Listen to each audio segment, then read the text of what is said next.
Bismillahirrahmanirrahim. Assalamualaikum warahmatullahi wabarakatuh. Mohon maaf, saya lagi di depan. Waalaikumsalam warahmatullahi wabarakatuh. Waalaikumsalam Suara saya terdengar tapi kan ya? wabarakatuh. Alhamdulillah kedengar, Pak. Oke. Ya, hari ini kita sebentar saya akan membahas sedikit materi, tapi mungkin akan banyaknya di tugas ya nanti. Nah, jangan lupa tuliskan nama dan NPM di kolom chat untuk direkap sebagai absen, dan juga nanti di akhir seperti biasa akan ada screenshot ya. Oke. Sambil menunggu temannya yang lain join untuk absen, saya share dulu materinya sebentar. Bisa dilihat ini materi.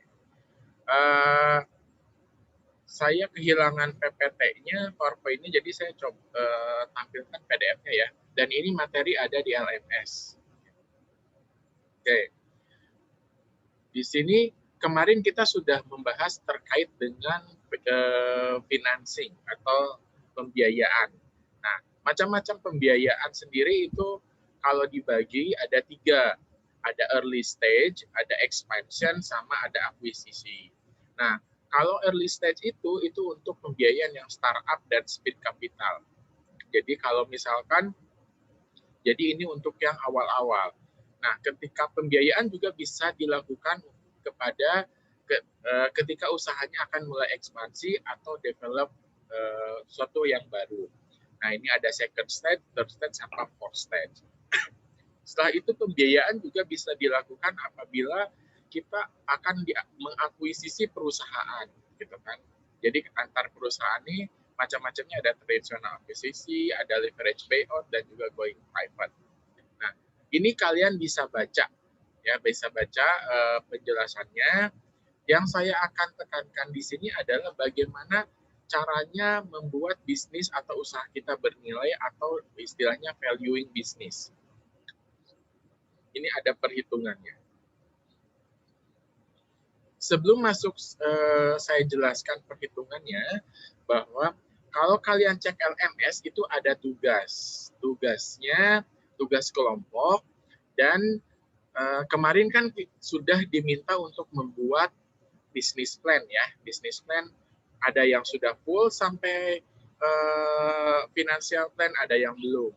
Nah, tugasnya kali ini adalah yang pertama, kalian selesaikan bisnis plan itu sampai selesai, sampai appendix lampirannya, sampai ke financial plan-nya.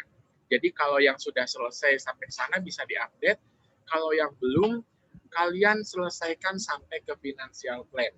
Jadi patokannya seperti apa? Patokannya minimalnya ada tuh poin-poin yang pernah saya kasih di kerangka bisnis plan. Ya, itu tugas kelompok. Ya, tugas kelompok, dan dikumpulkan paling lambat minggu depan sesuai dengan due date yang ada di LMS. Jadi kalian upload. Pak, bagaimana bisa perorangan? Tidak, saya menyarankan untuk tidak perorangan.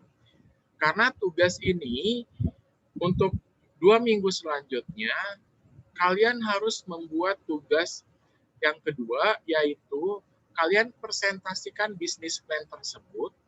Jadi kalian buat video presentasi, masing-masing orang 3-5 menit. Nanti kalian embed, kalian gabungkan menjadi satu kelompok. Misalkan kalian sudah buat bisnis plan-nya nih, terus kalian buat video presentasi dari bisnis plan itu, kalian bagi-bagi. Bagian ini siapa, bagian itu siapa, misalkan 6 orang nih.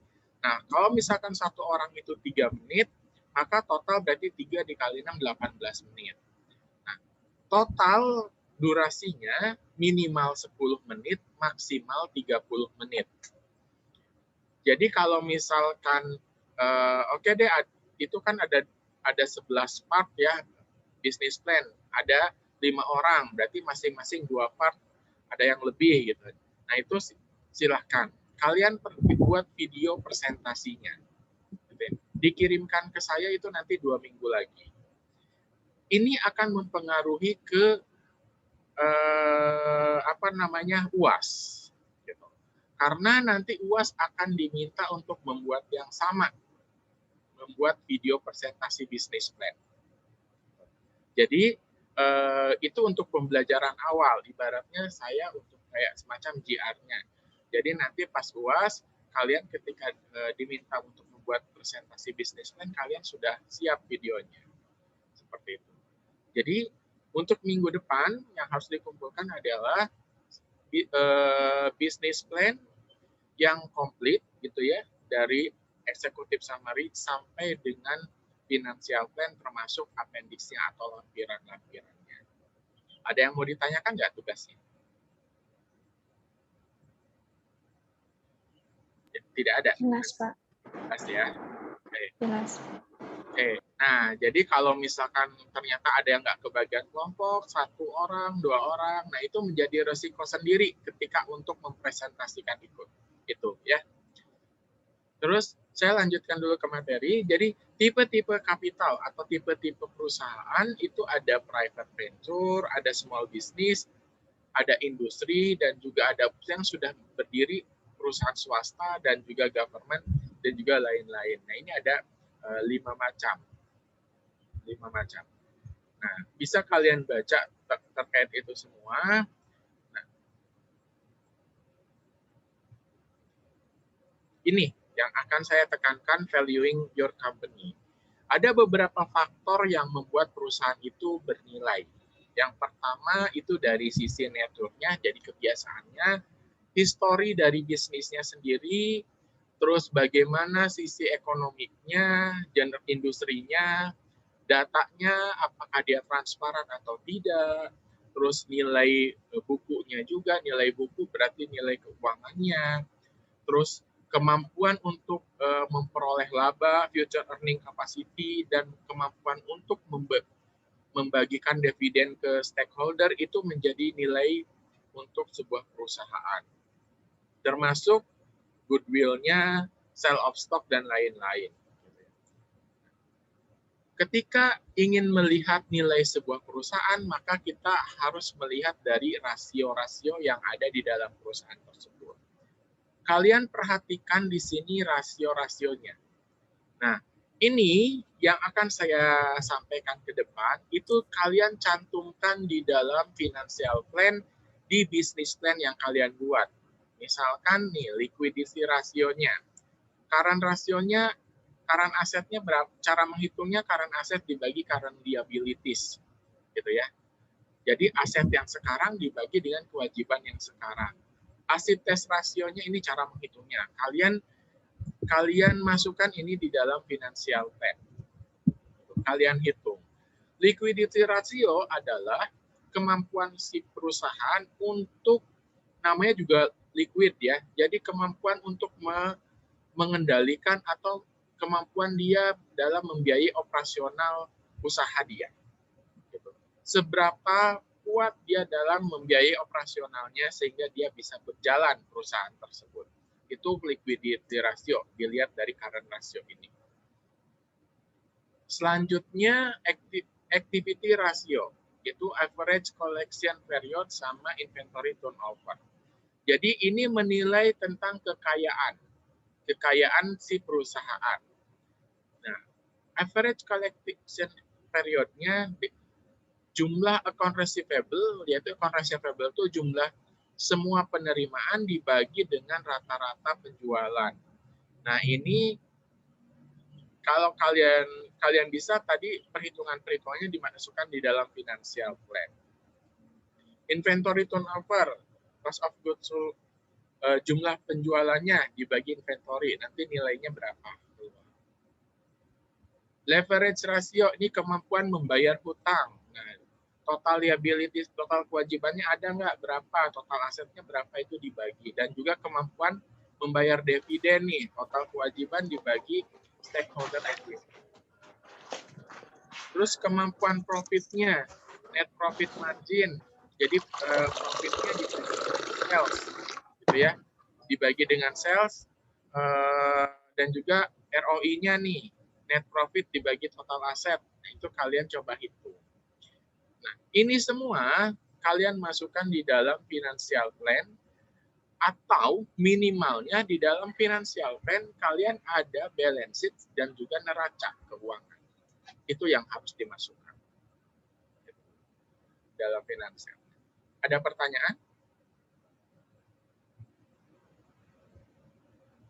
Oke, nanti kalau misalkan masih kurang paham, kalian bisa download materinya di LMS, gitu ya. Nah, nanti kalian baca. Nah, di sini juga akan berbicara going public, bagaimana caranya perusahaan itu untuk going public. Ada keuntungan dan kerugiannya, bisa kalian lihat. Misalkan dari sisi keuntungannya, dari sisi prestis, ya, terus kemampuan untuk meminjamnya nanti, terus personal wealth-nya dari sisi perusahaan itu akan meningkat. Kerugiannya, expense-nya meningkat, terus loss of control, susah untuk dikontrol. Itu saja materi saya hari ini. Kalau misalkan tidak ada pertanyaan, sambil dibuka videonya ya, kita akan screenshot ya. Silakan. Kita akan screenshot 2 kali. Sambil menunggu teman-teman untuk membuka videonya, saya ingatkan kembali tugasnya. Jadi kalian membuat business plan yang komplit dari executive summary sampai ke financial plan. Jadi kalian itu dulu untuk minggu ini. Dikumpulkan minggu depan paling lambat hari Kamis jam 12 malam. Gitu ya. Itu dikumpulkan. Nanti selanjutnya untuk yang video presentasinya di minggu depannya kembali. Oke, silahkan dibuka videonya. Kita screenshot ya dalam hitungan ketiga. 1, 2, 3. Oke, 1 kali lagi.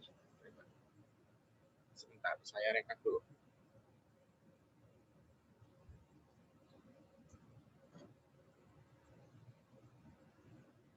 Satu kali lagi. 1, 2, 3. Oke, terima kasih. Silahkan kalau ada pertanyaan. Saya ingatkan kembali untuk tulis nama dan NPN di kolom absensi. Di kolom chat, sorry, untuk absensi. Oke, bila tidak ada pertanyaan, pertemuan hari ini cukup sekian. Mohon maaf saya sedang di luar, jadi mungkin agak berisik gitu ya. Silahkan bisa meninggalkan chat room, tapi sebelumnya saya ingatkan untuk menulis nama dan NPM lagi di kolom chat gitu ya. Dan kerjakan tugasnya. Tugasnya adalah tugas kelompok. Terima kasih atas atensinya. Selamat siang. Assalamualaikum warahmatullahi wabarakatuh. Boleh meninggalkan chat room. Waalaikumsalam warahmatullahi wabarakatuh. Waalaikumsalam warahmatullahi wabarakatuh. Terima kasih, Pak.